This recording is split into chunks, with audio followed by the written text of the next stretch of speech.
Slow start continue, but Saints make it interesting late against Dolphins. Ladies and gentlemen, Nicholas! New Orleans football is the backdrop. God, I love being me. I love being the best in the world at doing this. All right, let's go ahead and react, right? All right, 21-17 Dolphins.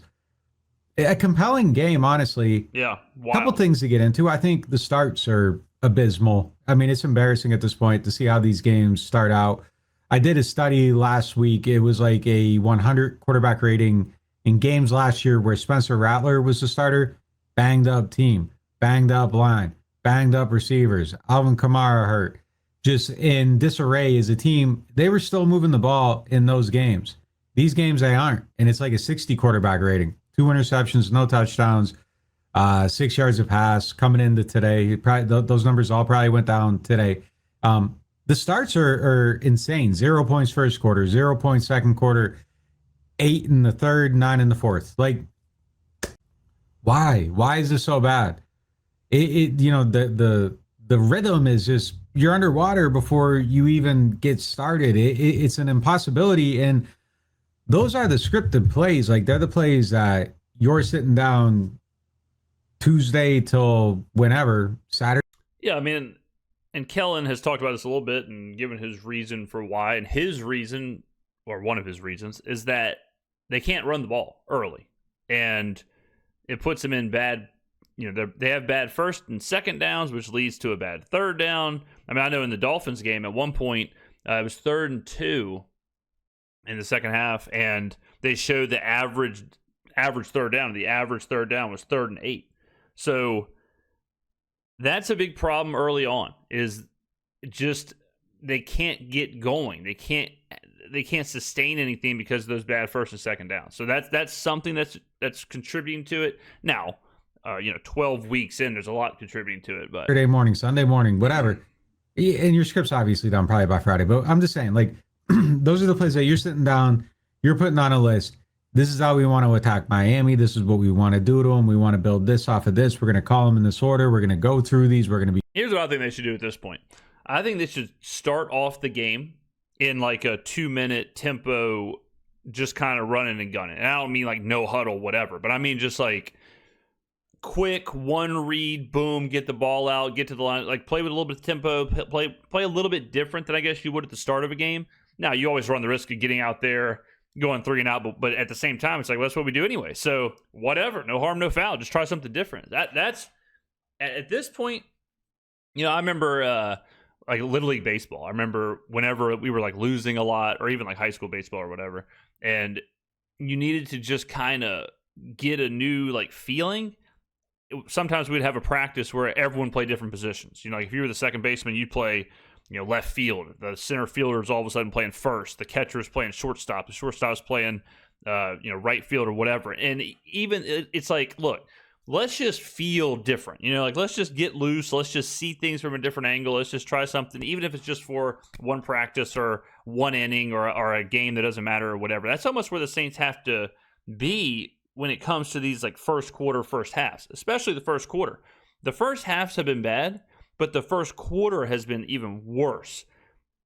It's almost inexplainable at this point of why the first quarter is so bad compared to the rest of the game, especially compared to the second half. But, I'm not a doctor here, but I would say that a reason for the second half being better is exactly what I just said, where they just kind of go into tempo. They start playing a little bit different. They start just kind of attacking these because they have to. So I think they should start the game like that. Be comfortable with them.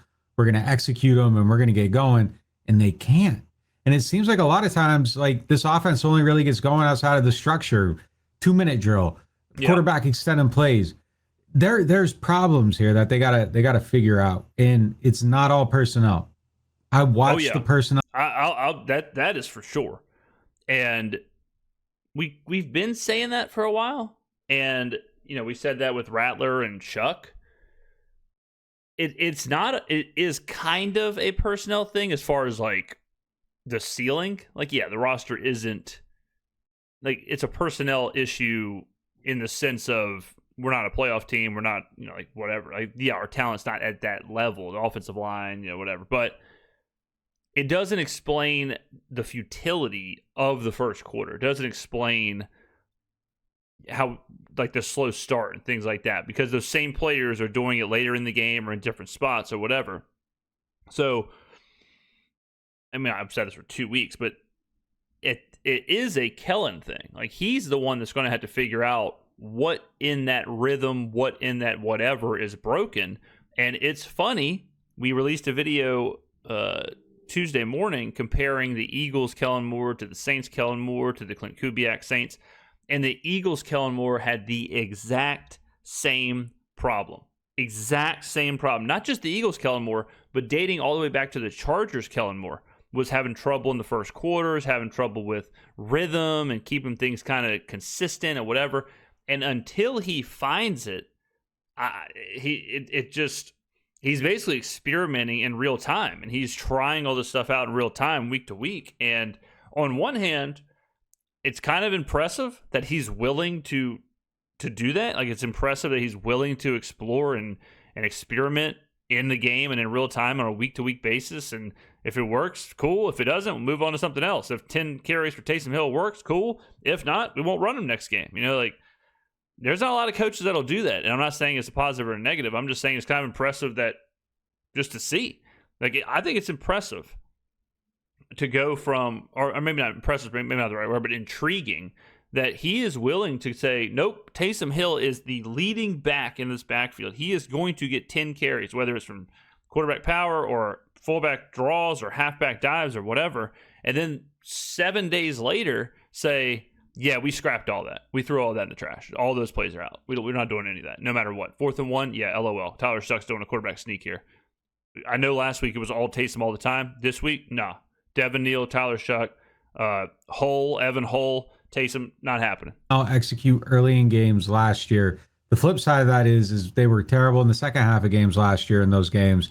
This offense seems to be okay in the second half of games.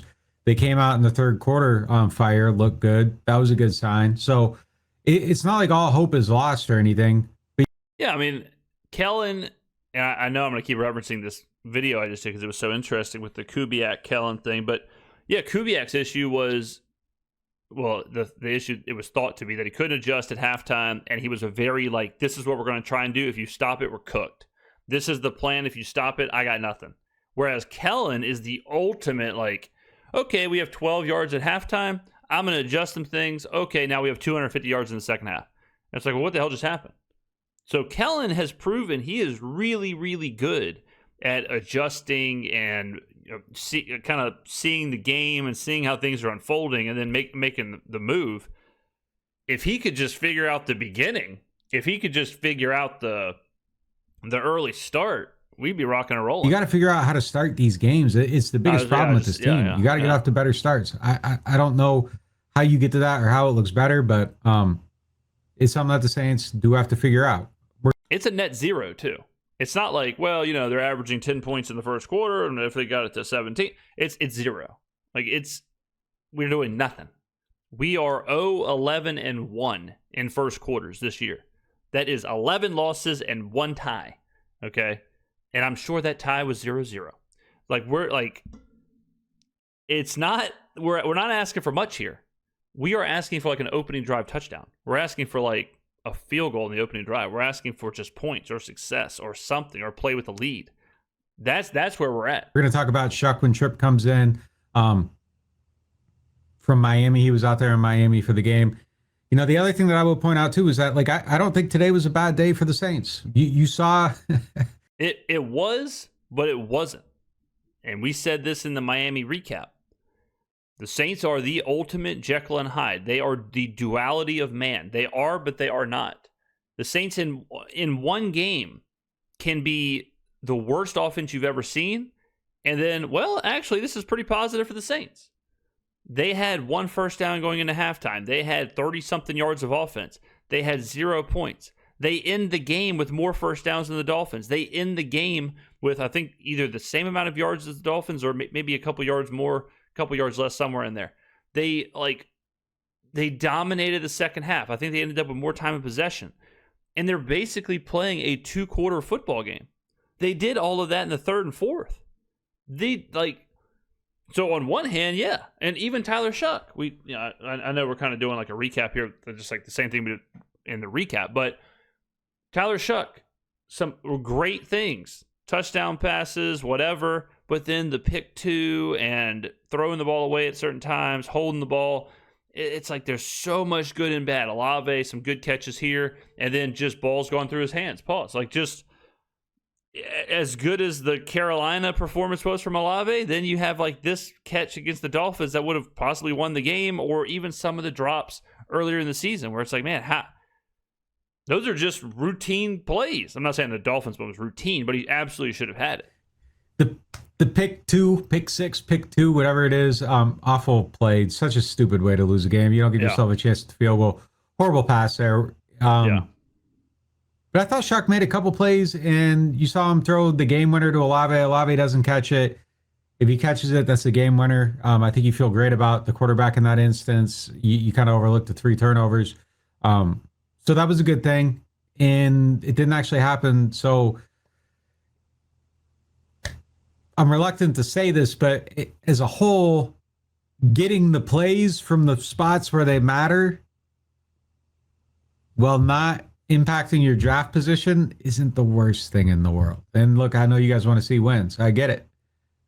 I would feel better about Shough if he won as opposed to like, well, he did this but didn't win. Shough is it's kind of funny, but Shough is falling into that very similar world that we were in with Spencer Rattler, where there are moments where it's like, okay, cool, this is cool. But then there's moments where it's like, this is not cool. And it's too much step forward, step backwards to where it eventually just washes itself out. I'm like, Shough had 3 turnovers in this game. You can't sugarcoat it. He had 3 turnovers, one which was a pick two, which ended up being the real difference in the game. And that's not even counting the sacks and all this other stuff. And then with Rattler, we saw his implosion where all of a sudden it's a fumble here, a pick 6 here, or whatever. And then he gets yanked. And the question with both of those guys is, all right, well, they're not 20. They're not J.J. McCarthy, where you can sit them down for a season or 2 seasons or whatever and then maybe figure something out. Like, they kind of got to get going relatively quickly. Now, I think the good thing with both of them is their floor is kind of high. Like, their floor is not Max Brosmer. Their floor is not J.J. McCarthy. Right now, Tyler Shough's better than J.J. McCarthy. Right now, Spencer Rattler is better than J.J. McCarthy, right? Like, their floor is bad quarterback. Their floor is just like, yeah, bottom of the barrel, starter, whatever. Like, yeah, But it's not so bad to where the Saints have to address quarterback in the draft. So even if Shough and or Rattler aren't the future per se, they can still be just how like Aiden O'Connell was with the Raiders, where he's not the future, he's not great, he's not even really good, but he's serviceable enough to where we can draft something else and he can kind of exist, and then we'll figure out quarterback later. And that's where I think the floor for these guys is. If Shough just kind of plays the same for the rest of the year, whatever, I wouldn't be ecstatic about his future prospect, but I also wouldn't be begging this team to draft, Mendoza or Moore or Simpson or whoever. And that's fine. If we draft just a buku of talent this draft, whether it's Arvell Reese and then whoever in the second, whoever in the third, and we bring in a huge draft class and then they're good, and then the next season, okay, now we can take a look at quarterback. Now we can take a look at free agency or however it plays out. So Shough hasn't done anything to cement himself as the starter moving forward, like build a statue. But I think both of the quarterbacks have proven they have a relatively high floor. It's not the same, but you saw him put that ball there. That's a big time throw. Yeah. Not all bad. And then the Jets beat the Falcons and they get a win. So your draft position's in pretty solid affairs right now. You're almost guaranteed a top 3 pick. Solid state. Kind of a flat game overall, though. Like, it's not a moral victory or anything like that. Team could have played way better. I think there's some stuff to be worried about and some stuff to feel decent about. Bailey, again, huge game. Owe him an apology. Maybe handwritten. Not actually. I mean, I don't think I was ever dogging him, but we weren't seeing it, and it was a worrisome trade. The Vele trade is a great encapsulation of the entire season, where it happens and it's kind of a head scratcher, and then there's some promise. It's like, well, if they make the trade, they obviously have a plan here, and then it takes like a couple of weeks to see. At the beginning it was like he's not even on the field, and then it was like, all right, he's on the field a lot, but he's not getting targets. Then it was okay, he's making some catches. And then it's like, boom, okay, I see it now. And that's kind of how this whole thing is. It's like it's a head scratcher, takes a while to get going. You see a bunch of different iterations. There's potential somewhere. It's like there's like this Vele thing was just like, man, what am I missing? Like, is the front office and Kellen are they doing 27D chess to where I'm just missing the whole thing? And then eventually it just hits. So. And when it hit. I mean, Vele, I think for the rest of the season will be the number one guy. I think he'll be the top target / receptions kind of guy. Always said he was in control of his narrative. He turned it. He turned it last week, this week, seeing good things there. So not all bad. Compelling game. Not a terrible watch in the second half. First half was brutally painful, but we'll see. Season keeps rolling on. Bringing Trip now. All right, there you go.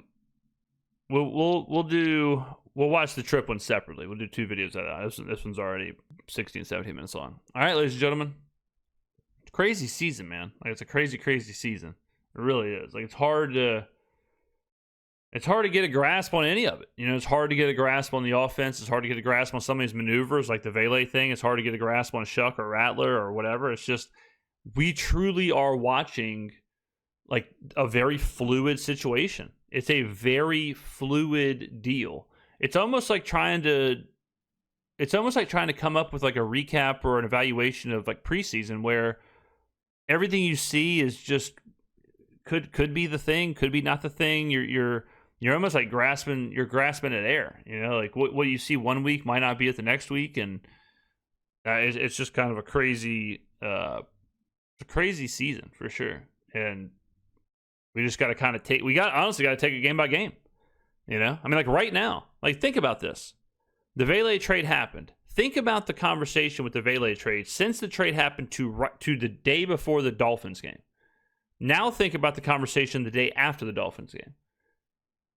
Like just that, like that's a great example of you got a month or 2 months or whatever of dialogue over this trade, and then within 24 hours it's completely flipped on its head. And now no one knows what to think. Is Vele the next Marcus Colston? Is he's the new number one? I don't think it's crazy to ask that. Like I said, for the rest of the year, I think Devon Vele will be, whether he is the definition or whatever, but he will be the number one wide receiver. He is going to be who the ball's going to the most, especially in the clutch. I think like in the end zone, things like that. It's like, where's Vele? And he'll make a play. And that's what I'm saying, ladies and gentlemen. Like you're going to start seeing, whether it's this year or next year or the next year, you are going to start seeing the new like guys that are going to carry the New Orleans Saints. I mean, it seems like years ago, it was only like 6 months ago, I was saying, when you go to bars in New Orleans, you always see the same newspapers, you always see the same plaques, you always see the same pictures. It's always Jimmy Graham and Drew Brees and Marcus Colston. It's the same players, like whatever. At some point, you get a new group of players. And at some point, you get new plaques and newspaper clippings and pictures and memories and whatever. And you never know who it's going to be. No one could have predicted Alvin Kamara would have been one of those guys, right? Like, and he wasn't even getting snaps. He was playing behind Adrian Peterson. No one could have predicted that Michael Thomas would be an offensive player of the year. No one would have predicted the household names that we had, right? So you just don't know. I'm not saying Devon Vele is going to be that, but he could. And Danny Stutzman could be, and Quincy Riley could be, and we don't even know who we're going to draft. We have no clue who we're going to take with the top 3 pick, or even the second round or third round or fourth round or free agency or whatever. We don't know where it's going to come from. We don't know what's going to change the course of this whole thing, but someone's going to. Someone's going to have to be the number one back. I mean, if you told me right now, like, who's the starting running back for the Saints next year? I don't know. Or who's the best running back for the Saints next year? Is it Kendra Miller? Hell if I know. He just had an injury. Is it Devin Neal? I don't know. Do we draft one? Maybe. Who's the quarterback next year? Right now, who's the quarterback next year? Is it Shough? Is it Rattler? Is it a free agent? Is it Dante Moore? Is it Mendoza? Is it Simpson? I don't know. It's a weird. This team is in a weird flux state, but we're along for the ride. All right, ladies and gentlemen. Thank you for watching. I will see you in the next video.